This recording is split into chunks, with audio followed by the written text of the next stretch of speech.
permaneced en mí y yo en vosotros. Demeurez en moi comme moi en vous.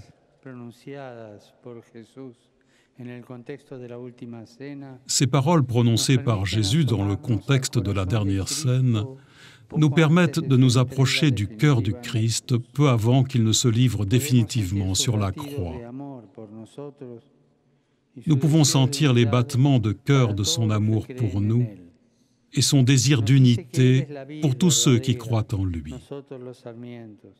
Il nous dit qu'il est la vraie vigne et nous les sarments, et que comme lui est uni au Père, de même nous devons être unis à lui si nous voulons porter du fruit.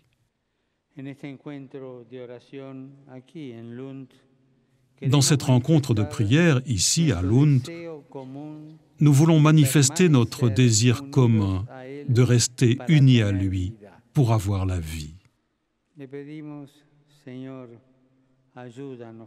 Nous lui demandons, Seigneur, aide-nous par ta grâce à être plus unis à toi pour porter ensemble un témoignage plus efficace de foi, d'espérance et de charité. C'est également un moment pour remercier Dieu de l'effort de tant de nos frères, de différentes communautés ecclésiales qui ne se sont pas résignés à la division, mais ont maintenu vivante l'espérance de la réconciliation de tous ceux qui croient dans l'unique Seigneur.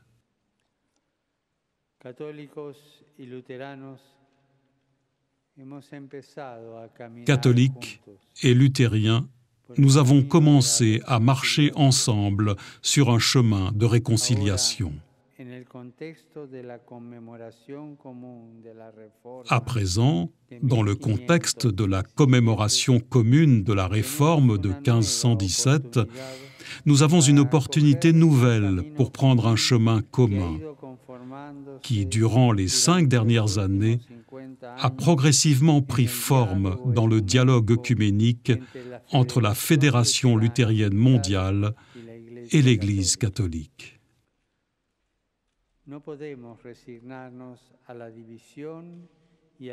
Nous ne pouvons pas nous résigner à la division et à l'éloignement que la séparation a provoqué entre nous. Nous avons l'occasion de réparer un moment crucial de notre histoire en surmontant les controverses et les malentendus qui souvent nous ont empêchés de nous comprendre les uns les autres. Jésus nous dit que le Père est le vigneron, qu'il prend soin du sarment et le taille pour qu'il porte plus de fruits. Le Père se soucie constamment de notre relation avec Jésus pour voir si nous sommes vraiment unis à lui. Il nous regarde et son regard d'amour nous encourage à purifier notre passé et à travailler dans le présent pour faire de cet avenir d'unité que nous désirons une réalité.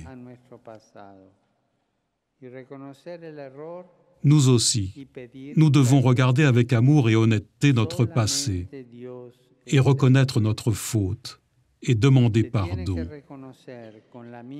Dieu seul est juge. On doit reconnaître avec la même honnêteté et le même amour que notre division s'éloignait de l'intuition originelle du peuple de Dieu, qui désire être uni, et que notre division a été historiquement perpétuée plus par des hommes de pouvoir de ce monde que par la volonté du peuple fidèle, qui toujours et en tout lieu a besoin d'être guidé avec assurance et tendresse par son bon pasteur.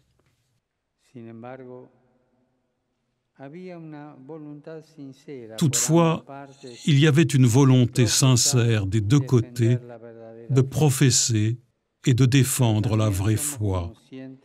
Mais aussi, nous sommes conscients que nous avons enfermé en nous-mêmes, par crainte et à cause de préjugés, la foi que les autres professent avec un accent et un langage différents. Le pape Jean-Paul II disait « Nous ne pouvons pas nous laisser guider par le désir de nous ériger en juges de l'histoire, mais uniquement par le désir de comprendre mieux les événements et de parvenir à être des porteurs de la vérité. » Dieu est le vigneron qui, avec un amour immense, prend soin de la vigne et la protège. Laissons-nous émouvoir par le regard de Dieu. La seule chose qu'il souhaite, c'est que nous demeurions comme des sarments vivants, unis à son Fils Jésus. Par ce nouveau regard sur le passé, nous ne prétendons pas réaliser une correction impossible de ce qui s'est passé, mais raconter cette histoire d'une manière différente.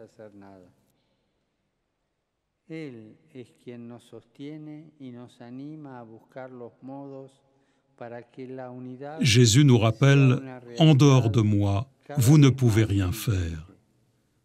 Il est celui qui nous soutient et nous encourage à chercher les moyens pour que l'unité soit une réalité toujours plus évidente. Sans doute, la séparation a été une source immense de souffrance et d'incompréhension. Mais elle nous a également conduits à prendre sincèrement conscience que sans lui, nous ne pouvons rien faire, en nous donnant la possibilité de mieux comprendre certains aspects de notre foi.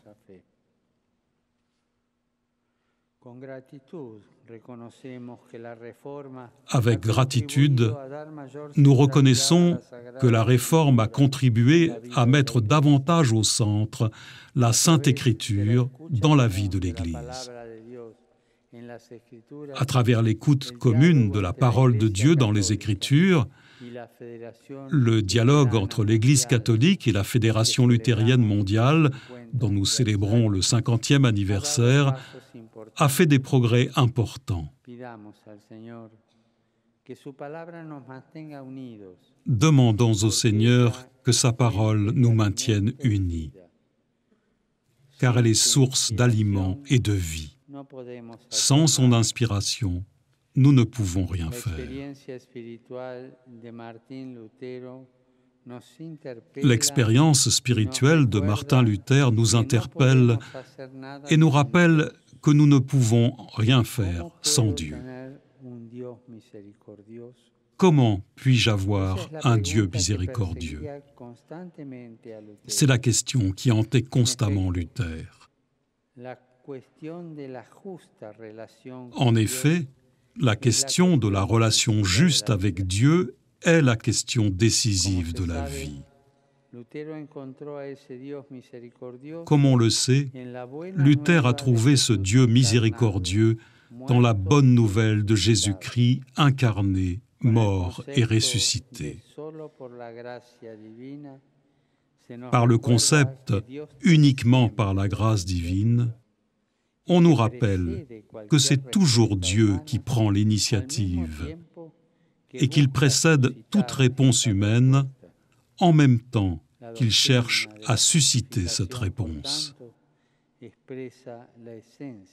La doctrine de la justification, par conséquent, exprime l'essence de l'existence humaine face à Dieu.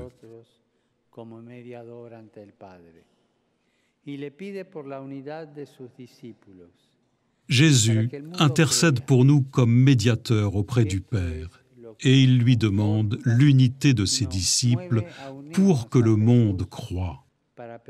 C'est ce qui nous réconforte et nous encourage à nous unir à Jésus pour lui demander avec insistance « Donne-nous le don de l'unité pour que le monde croie dans le pouvoir de ta miséricorde. » C'est le témoignage que le monde attend de nous. Nous, les chrétiens, nous serons un témoignage crédible de la miséricorde dans la mesure où le pardon, la rénovation et la réconciliation sont une expérience quotidienne au milieu de nous. Ensemble, nous pouvons annoncer et manifester de manière concrète et avec joie la miséricorde de Dieu en défendant et en servant la dignité de chaque personne.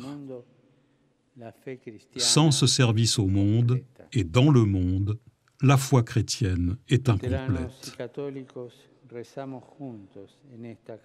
Luthériens et catholiques, nous prions ensemble dans cette cathédrale et nous sommes conscients qu'en dehors de Dieu, nous ne pouvons rien faire.